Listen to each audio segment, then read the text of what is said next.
আসসালামু আলাইকুম দর্শক, আমরা পঞ্চম পর্বে জেনেছি মুসা আলাইহি ওয়াসাল্লাম মহান আল্লাহ প্রদত্ত কিছু মুজিজা ফেরাউনের প্রাসাদে সবার সামনে পেশ করলেন। এতে রাজ্যের বড় বড় জাদুকররা মুসা আলাইহি ওয়াসাল্লাম এর কাছে হেরে গিয়ে মহান আল্লাহর প্রতি ঈমান আনলেন। ফেরাউন ঈমান আনয়নকারীদের শাস্তি প্রদান করেন। হযরত আসিয়া আলাইহি ওয়াসাল্লাম সব কিছু অবলোকন করেন এবং তিনিও ঈমান আনেন। এভাবে এগিয়ে যায় ঘটনা প্রবাহ। দর্শক, আজ সমাপ্ত করব হযরত আসিয়া আলাইহি ওয়াসাল্লামের জীবন কাহিনী। শুরু করা যাক তাহলে ষষ্ঠ তথা শেষ পর্বটি। ফেরাউন নিজের খাস কামরায় বসে মুসা আলাইহি ওয়াসাল্লাম সম্পর্কে সীমাহীন উদ্বেগ নিয়ে আসিয়ার সাথে আলোচনায় প্রবৃত্ত হলো। বলতে লাগলো, এই মুসাকে আমরা আদর যত্ন করে প্রতিপালন করলাম, আর সে কিনা আমাদের বিরুদ্ধে বিদ্রোহের ঝান্ডা উঁচিয়ে ধরছে। কিসের এক নতুন ধর্মের দাওয়াত দিচ্ছে মানুষকে। দুধ গলা দিয়ে কালসাপ পুষেছি আমরা। এই কথা বলে জ্যোতিষীর সেই কথাকে স্মরণ করিয়ে দিল সে। অচিরেই বনি ইসরায়েলের ঘরে এক সন্তান জন্ম নিবে, যে আপনার রাজত্বের পতন ঘণ্টা বাজাবে।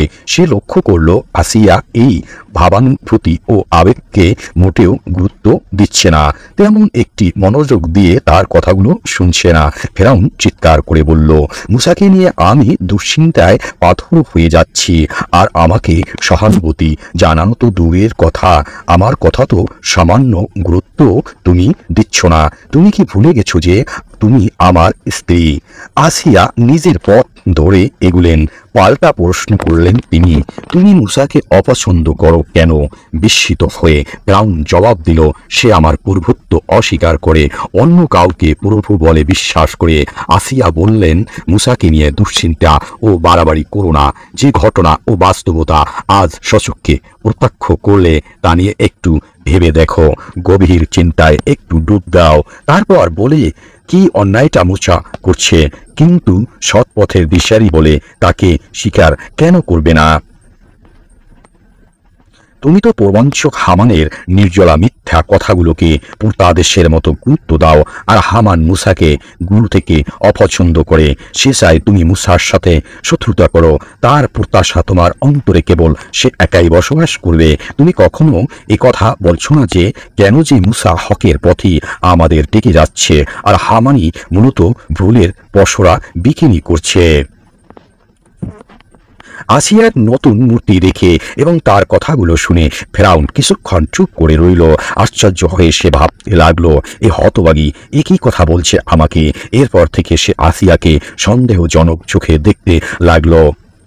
তার চাল চলন, কথাবার্তা সবকিছু সন্দেহজনক মনে হতে লাগলো। এমনকি তার কন্যাদের পরিচারিকা হিজকিলের স্ত্রীকেও সন্দেহের আওতায় নিয়ে আসলো সে। তার সব কাজকর্ম গতিবিধি লক্ষ্য রাখার জন্য গোয়েন্দা নিযুক্ত করলো সে। অবশেষে তার কাছে নিশ্চিত সূত্রে সংবাদ পৌঁছল যে এই পরিচিকাটি মুসা আলাইহিস সালামের একান্ত ভক্ত ও অনুসারী। এবার ফেরাউনের ক্রোধের কোনো পরিসীমা রইল না। তার রাজপ্রাসাদে মুসার ধর্ম ঢুকে গেছে। তার স্ত্রী, দাস দাসী, পরিচারিকা, সিপাহী, প্রহরী, কর্মচারী এবং তাকে পূর্বত্বের আসনে সমাসীনকারী লোকগুলো ও আজ মুসার দিনের সামনে মাথা নুয়ে দিয়েছে। নিজেকে সংবরণ করতে না পেরে বজ্রের মতো গর্জন করে উঠল সে। আসিয়া, এই পরিচারিকা ও তার স্বামীর মরণই একমাত্র প্রাপ্য। তাদেরকে এমন ভয়ানক শাস্তি দাও যার প্রচণ্ডতায় তারা যেন মৃত্যু বরণ করতে বাধ্য হয়। আসিয়া তার পরিচারিকার ব্যাপারে চরম উদ্বিগ্ন হয়ে উঠলেন। কিছুটা প্রকৃতিস্থ হয়ে তিনি বললেন, এই মেয়েটা আসলে এসব কিছুই বুঝে না। এই কথাগুলো তিনি মূলত নিরপরাধ মেয়েটিকে ফেরাউনের কবল থেকে বাঁচানোর জন্যই বললেন। কিন্তু ফেরাউন আসিয়ার কথার দিকে সামান্য ভ্রুক্ষেপে পড়ল না, বরং কিছুটা রকচটা হয়ে আকার ইঙ্গিতে বুঝিয়ে দিল, তুমিও কিন্তু সন্দেহভাজনদের মাঝি আছো। মুসার পক্ষপাতিত্বে তুমিও কিন্তু কম যাও না। বিরক্তি ও আক্রমণাত্মক দৃষ্টিতে তার দিকে এক নজর তাকিয়ে ফেরাউন উঠে দাঁড়ালো। তার কড়া নির্দেশ, হিজকিলের স্ত্রী কোথায়? এক্ষুনি তাকে আমার সামনে হাজির করো। ফেরাউনের প্রহরীরা বেরিয়ে গেল। তার কন্যাদের কেশ পরিপাটি করার দায়িত্ব নিযুক্ত পরিচারিকা হিজকিলের স্ত্রীকে আটক করলো তারা। কেউ বাহু ধরে, কেউ চুলের মুঠি ধরে নির্মমভাবে টেনে হিঁচড়ে ফেরাউনের সামনে হাজির করলো তাকে। প্রশ্ন প্রস্তুত করাই ছিল। সরাসরি বলে ফেলল সে আরেক কুলাঙ্গার মহিলা। তোর প্রভুকে নিঃশঙ্ক ভঙ্গিতে সে উত্তর দিল, আমারও তোমাদের সকলের প্রভু একমাত্র আল্লাহ, তিনি আমাদের সকলকে সৃষ্টি করেছেন। বিকট গর্জন করে উঠল ফিরআউন, বখত এত বড় স্পর্ধা তোর, মুখের উপরে আমাকে অপমান, প্রহরী পুড়িয়ে মেরে ফেলো এই নেমক হারামিকে। আর শোনো, এর ছেলেটাকে আগে ওর সামনে জ্বালিয়ে দাও, বুঝুক আমাকে অবজ্ঞা করার মজা কাকে বলে। প্রহরীরা আগুনের এক বিশাল কুণ্ড তৈয়ার করলো। এক আল্লাহকে প্রভু মেনে ফিরআউনকে কষ্ট দেওয়ার পরিণতিতে আগুনে পুড়তে হচ্ছে এক নারীকে। শুধু তাই নয়, কোলের শিশুটিও পর্যন্ত রেহাই নেই। মায়ের চোখের সামনে জলে ভস্মীভূত হচ্ছে বিস্পাপ বাচ্চাটা।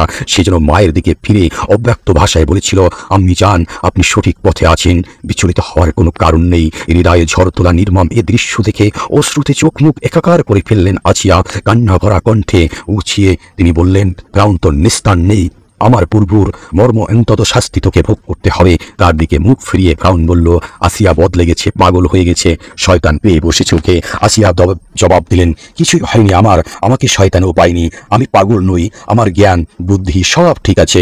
আমি এক আল্লাহর উপর ঈমান এনেছি, যিনি আমার তোমার সকলের প্রভু, গোটা সৃষ্টি জগতের পালন কর্তা তিনি। এ কথা শুনে ফিরআউন আর নিজেকে নিয়ন্ত্রণ করতে পারল না। ওই পরিচারিকার মতো আসিয়া ওকে কঠিন শাস্তি দেওয়ার হুকুম দিল। তবে এর আগে তার মাকে বিষয়টা অবগত করলো। সে যেন সে এসে মেয়ের কর্মকাণ্ড সচক্ষে দেখে যায়। আসিয়ার মা এসে সব কিছু ভালোভাবে জেনে শুনে আসিয়ার কাছে গিয়ে তাকে জিজ্ঞেস করলো, লোকেরা তোমার ব্যাপারে যে আবল তাবল কথা বলছে, সব কি ঠিক? তুমি কি সত্যি মুসার প্রতি ঈমান এনেছো? এক বুক আত্মতৃপ্তি নিয়ে আসিয়া বললেন, সব কথাই ঠিক, মুসা সঠিক পথে আছে, যেদিন মুসা নিয়ে এসেছে সেটাই প্রকৃত সত্য। তার মা তাকে বুঝিয়ে সুঝিয়ে ফিরআউনের কথা মেনে নিতে প্রাণান্ত করার চেষ্টা করলো, কিন্তু কোনোই ফায়দা হলো না। ফিরআউন এবার তার শাস্তির চূড়ান্ত ফয়সালা জানিয়ে দিল। প্রহরীরা তাকে চাবুক দিয়ে আঘাতের পর আঘাত করলো। ফিরআউন ও তার সভাসদ সকলে নিদারুণ দৃশ্য উপভোগ করেছিল। যখনই আসিয়া ব্যথায় কাটিয়ে উঠতেন, ফিরআউন আরো বেশি করে প্রচণ্ডভাবে প্রহার হুকুম দিত, যেন ফিরআউনকে তিনি প্রভু বলে স্বীকার করেন। কিন্তু ঈমানের অটল পাহাড় আসিয়ার সামনে মার খাচ্ছেন আর আল্লাহ তাআলার দরবারে কাতর কণ্ঠে প্রার্থনা করছেন, হে আমার পালন কর্তা, আপনার সন্নিকটে জান্নাতে আমার জন্য একটি গৃহ নির্মাণ করুন, আমাকে ফিরআউন ও তার দুষ্কর্ম থেকে উদ্ধার করুন, আমাকে জালেম সম্প্রদায় থেকে মুক্তি দিন। সূরা তাহরিম আয়াত নম্বর 11। আল্লাহ পাক তার দোয়া কবুল করলেন। সিদ্দিক ও শহীদদের অন্যান্য মর্যাদায় অভিষিক্ত করলেন তাকে, জান্নাতের অকল্পনীয় সব নিয়ামত দান করলেন। আর ফিরআউন বিশাল সৈন্যবহর সহ নিন্দরিয়ায় ডুবে মরল। পৃথিবীর কাছে এখন সে শুধু এক মর্মান্তিক ইতিহাস। দর্শক, আজ সমাপ্ত করা হলো হযরত আসিয়া আলাইহি ওয়াসাল্লামের জীবন কাহিনী। আমাদের অন্তরাল চ্যানেল থেকে জানা অজানা ইতিহাস সংক্রান্ত ভিডিও নিয়মিত আপডেট করা হবে। গুরুত্বপূর্ণ সকল ভিডিও পেতে চোখ রাখুন আমাদের এই চ্যানেলে। আর আপনি যদি আমাদের চ্যানেলে নতুন হয়ে থাকেন, তাহলে চ্যানেলটি সাবস্ক্রাইব করে পাশে থাকুন এবং সকল আপডেটের জন্য বেল বাটনটি অন করে রাখুন। লাইক, কমেন্ট, শেয়ার করতে ভুলবেন না যেন। আসসালামু আলাইকুম ওয়া রাহমাতুল্লাহি ওয়া বারাকাতুহু।